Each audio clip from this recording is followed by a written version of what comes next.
All right, now, this is kind of like your bonus evaluation. It would be the 9th. It's actually 9A, 9B. This is something that you can do down the road. I would say once you worked on those major, remember we said major versus minor strength asymmetry. What's a major? 15% or more. Minor is anything below 15% difference. Once you worked on that and got it within baseline, baseline is that within 15% or less, then, so work on those first, then you can look at this, push-to-pull strength ratio. So we're doing it at a later date after we've kind of worked out the left-right issues. So here's what the assessments or evaluations are, the tests. You're doing a seal row. I'll come back to the more details in a bit. And a dumbbell press with the same weight. And you want to compare how many reps you could do with the same weight, same range of motion. Clear the torso, elbow straight. I mean, if I didn't tell you which exercise am I showing right now, bench press or row, you wouldn't know. Exactly. Right? One of them just looking at this end, one of them's looking at that end. Now, the reason why I bring this up is because there's a lot of myths and misconceptions about this stuff in the fitness field, and I understand why. Here's the way the logic goes. I hear a lot of trainers and very smart, well-intentioned people, they say, you know, do double what you can, double the reps or sets and reps volume is what they're getting at. Pulling, then you do pressing. They like to say 2 to 1. And the ratio makes sense, right, because we sit a lot, right? We're like here, right? So do a lot of this and open it up. I used to say that all the time. However, let's really get down to brass tacks on this one now. First off, the research doesn't show that. I'll talk about that in a second. Secondly, let's actually think about how the body really works and how it responds to strength training. The thought is that if we do a lot of this, it's going to make me this way.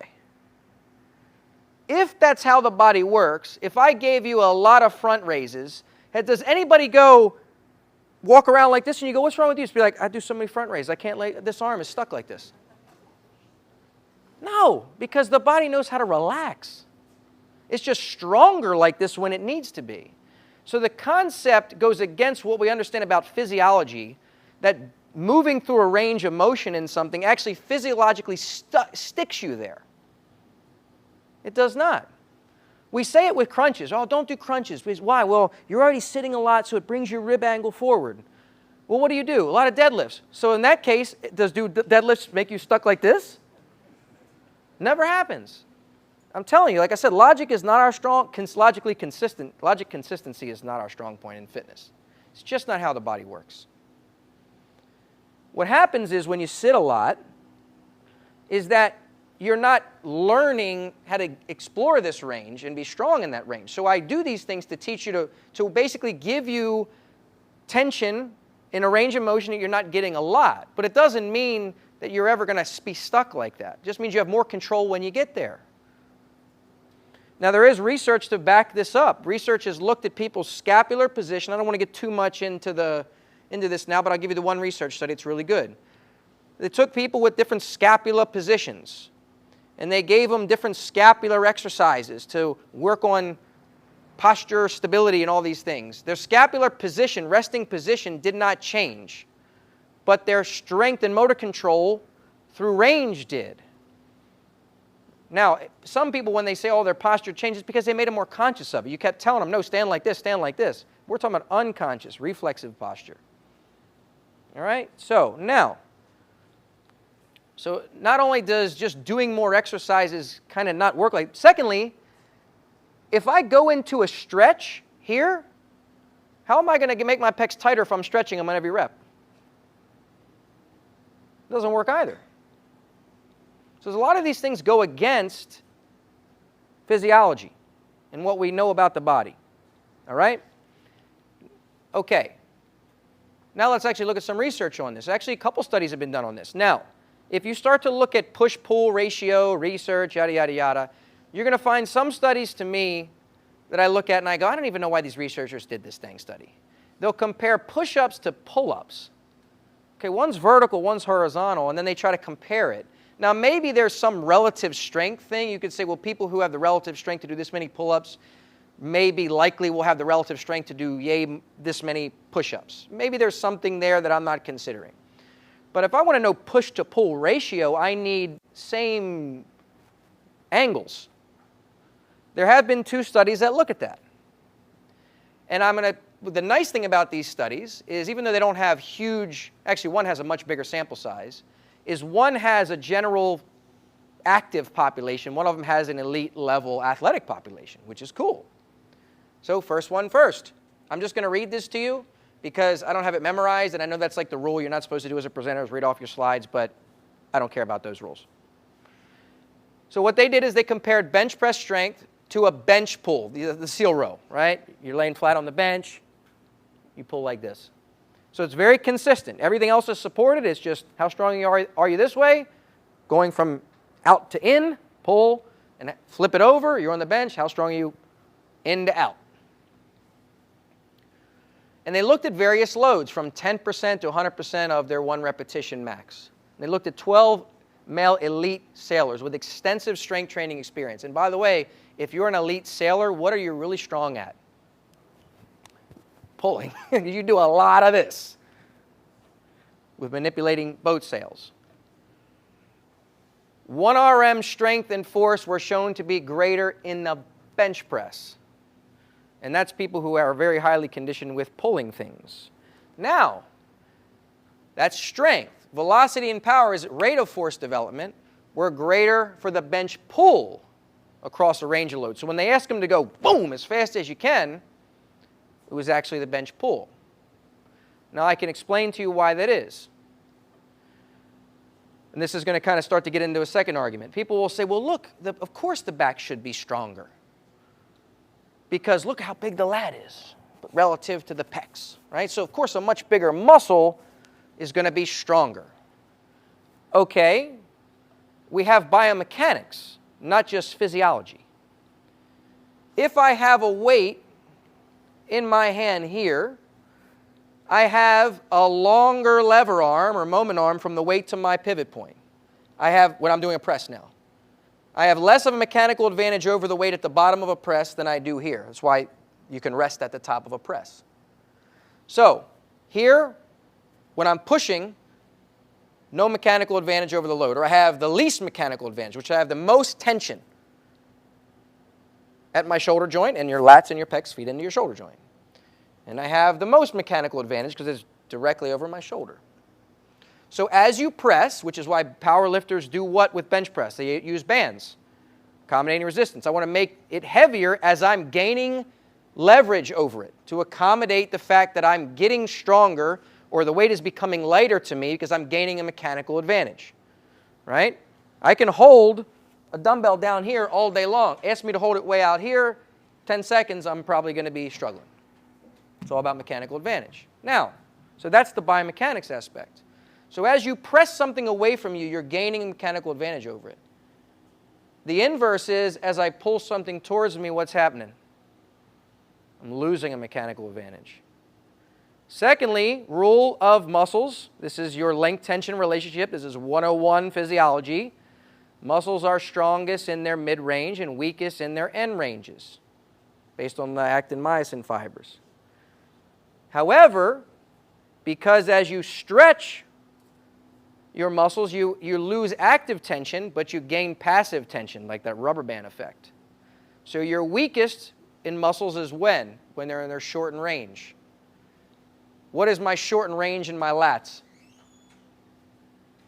So in a row, I've lost a mechanical advantage when my lats are at their weakest position, which is why everybody does this when they row.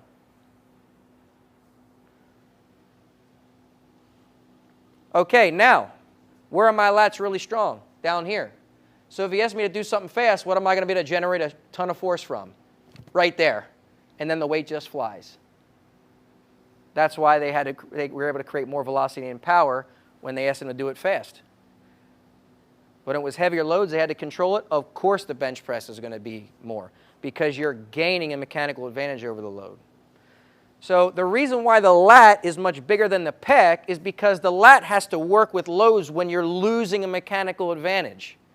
So anybody that just says, look at the lat versus the pec is either ignorant of biomechanics or just not considering that.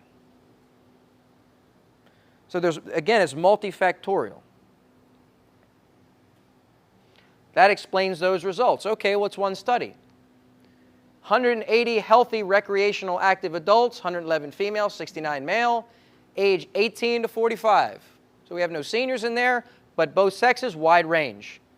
They performed 2 sets, push-up to a modified pull-up. What was their modified pull-up? It's where their heels are on the bench and they're underneath the Smith machine. Some people call it inverted row, like a suspension row, right? But their heels were up. Okay. And what they found was that, so when I say modified pull-up, that's that inverted row. That's just what they call modified pull-up. It was both a horizontal pull and push. For the males, for the push-up, they were 1.5 times stronger to 1 from push-up to the modified pull-up. Females demonstrate a push-up to pull-up, so the first number represents push-up. Second, for females, they were strong double from pressing what they could pull. So the evidence for saying that you should be able to pull double what you can push is opposite of what's true, based on the physiology, the biomechanics, and the research. Now, I get where people are coming from. Why? Because they may say, well, you need to spend more time doing this to work on your control because we sit a lot. I get it. So I'm not saying, I can't say you're wrong, but if you're doing it on this assumption that you should be testing that and you should be stronger pulling than pressing because the lats are bigger than the pecs, or that it's somehow going to change your posture, unconscious, reflexive posture, I would say the evidence in any aspect does not support you at all, at any level. Really, if you're going to look at strength ratios, if we put this one, which backs up that study, in both cases, pure strength, you're always stronger pushing horizontally than you are pressing. Why? Because you're gaining a mechanical advantage when you press. You're losing it when you pull. Now, so that the conclusion of that second study, pushing musculature for both men and women is approximately 1.5 to 2.7 times stronger than the muscular involved in pulling. What's really interesting to me and always been kind of a point of frustration to me is I see a lot of things taught very commonly in training because they sound reasonable. Same thing happens in politics, but that everybody repeats as if they're true because they sound so common sense that nobody questions them. And I go, has anybody even looked at the studies on this? They're not hard to come by. You got Google. I've seen things be taught as common that were debunked like 30 years ago. And then the same trainers will go, we're ahead of research. And I go, what research are you talking about? Because the research I've seen shows you're 30 years behind. So, now, you want to test this, you just do a seal row, take the same weight, and do a bench press. I want to see you're stronger in the bench press. The question would be which one you do first. I start with the row first. I like the seal row because it's real hard to cheat that. If I stand in row, I can do this. I can cheat it. I want the elbow just to pass the torso. You don't have to ask me on which exercise because it's on the same. Elbow past the torso on the press, elbow past the torso on the row. I want you to test this yourself. Right? Now, you can play with the volume. You can just give someone 6 sets of pulls versus 3 sets of presses. I mean, it's easy to do it volume-wise.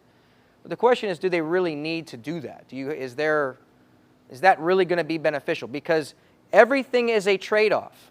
If I spend extra time on one thing, it means I'm not spending it on something else.